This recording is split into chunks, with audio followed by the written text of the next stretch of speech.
boys and girls, it's me again, Piper, and we have another story about two of our favorite fantastical characters, Frog and Toad. Woohoo! I am so excited, aren't you? They love to teach us about how to solve problems and how to be a good friend. Both of those are things we can all learn more about. For example, the other day, Mommy told me it was not appropriate to run right up to another friend and put my paws on them, or sniff them, or lick them. She said her friends don't put their paws on each other, and they don't lick or sniff their friends either. Who knew? She says that's why we learn self-regulation skills. Have you learned any of those? Have you had to practice those skills since you've been home? If you have, good job. You're supposed to practice those skills everywhere, not just at school. Anywho, if you remember, Frog and Toad are fantasy stories. Do you remember what makes it a fantasy story? Could this happen in real life? How do the animals in the story act?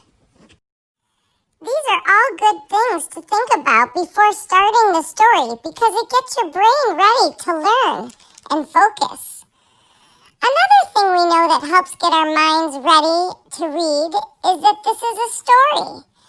That means it should consist of story elements like characters, setting, and plot, or the beginning of the story where the problem is learned, a middle of the story where the events lead from the problem to the solution that happens at the end of the story. Does this all sound familiar? Well, it should. You've been hearing about it all year long. You learn this over and over all throughout first grade. That's right. I have spoken. Let's get back to Frog and Toad. Do you remember this story's author and illustrator, Arnold Lobel? Well, Arnold Lobel drew many animals before he came up with the Frog and Toad characters. During vacations with his family in Vermont, Mr. Lobel watched his children play with frogs and toads. Soon the animals were starring in his own books. So this story, The Kite, is one story from a book of stories called Days with Frog and Toad by Arnold Lobel.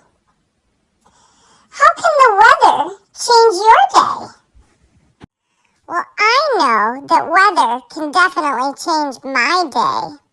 If it's raining out, I get shorter walks, and Mommy won't take her eyes off of me when we are outside because, well, honestly, as you know, I love digging holes. But nothing, and I mean nothing, is better than digging muddy holes.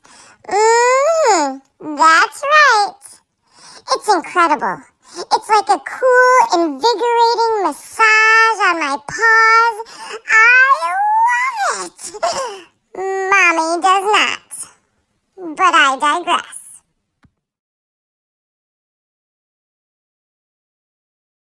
Now, boys and girls, I know those vowels can be tricky, so it's important to look carefully at the letters and all the way through the words so that you can get the correct words from the page. So try to remember that when you see a vowel in a word that you don't know. Try the vowel sound you think it is.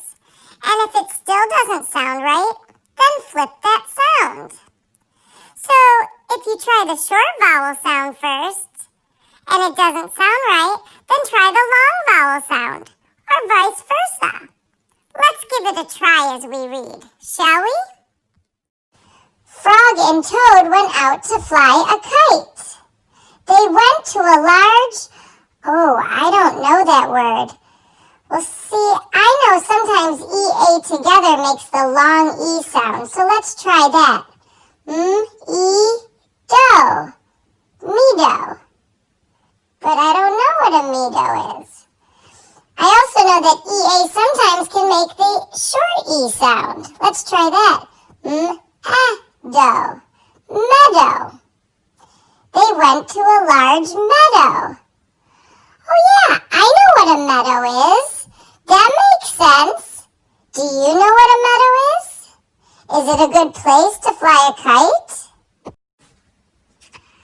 They went to a large meadow where the wind was strong. Yeah, that makes sense. Our kite will fly up and up, said Frog. It will fly all the way up to the top of the sky. Toad, said Frog, I will hold the ball of string. You hold the kite and run. Toad ran across the meadow. He ran as fast as his... I don't know that word, but I know O-R because we learned that. It makes the or sound, so let's try it. Sh-or-t. Oh, short. He ran as fast as his short legs could carry him. The kite went up in the air. It fell to the ground with a bump. Toad heard laughter. 3 robins were sitting in a bush. That kite will not fly, said the robins. We may as well give up. Oh no, my mommy tells me never to give up. You have to be perseverant. Toad ran back to Frog. Frog, said Toad, this kite will not fly. I give up. Toad does not sound very perseverant right now. Well, what elements of the story do we know so far? We know the characters are Frog and Toad. We know the setting is the meadow. But do we know Frog and Toad's problem yet? What is it? We must make a second try, said Frog. Waft the kite over your head. Oh, that doesn't make sense. Let's flip that sound. Instead of wav, let's say wave the kite over your head. Oh yeah, that makes sense. Perhaps that will make it fly. Toad ran back across the meadow. He waved the kite over his head. The kite went up in the air and then fell down with a thud. What a joke, said the robins. That kite will never get off the ground. Wow, those robins are not very kind, are they? They certainly are not being helpful to Frog and Toad. That's for sure. Toad ran back to Frog. This kite is a jock? Oh, this kite is a joke. That's better. This kite is a joke, he said. It will never get off the ground. We have to make a third try, said Frog. Wave the kite over your head and jump up and down. Perhaps that will make it fly. How many different times have they tried to solve this problem? Toad ran across the meadow again. He waved the kite over his head. He jumped up and down. The kite went up in the air and crashed into the grass. Oh, I bet he's getting frustrated. I hope he doesn't want to give up. That kite is junk. Junk? Let's flip that sound.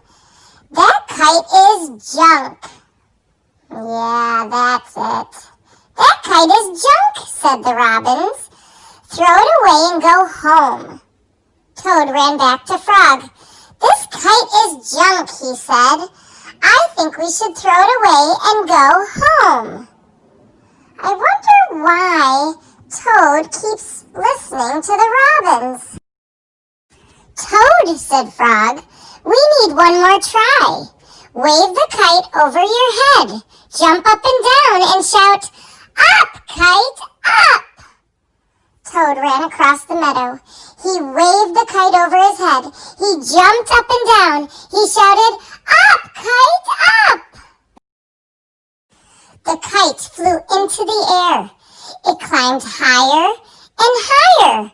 We did it, cried Toad. Yes, said Frog. If a running try did not work, a running try and waving try did not work, a running, waving, and jumping try did not work, I knew that a running, waving, jumping, and shouting try just had to work.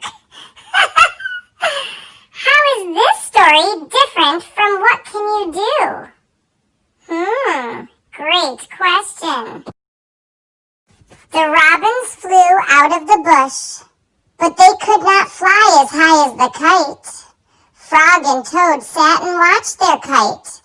It seemed to be flying way up to the top of the sky. Well, I don't know about you, but I love the way Frog and Toad are able to solve their problems. And they make me want to go and learn how to fly a kite. I noticed it is a little windy outside, so maybe I could do that. I'll have to talk to Mommy about it. Okay, are you ready for your writing for this week? It's going to be a little different.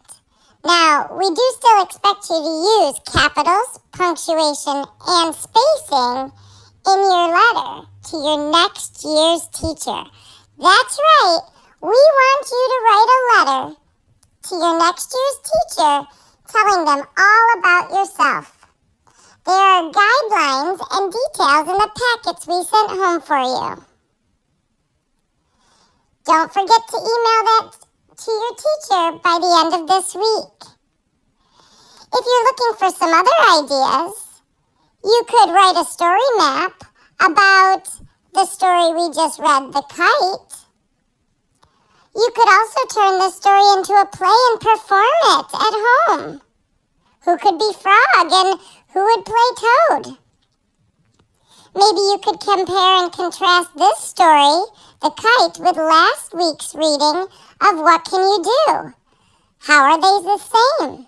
How are they different? What was the real problem in the story and how was it solved?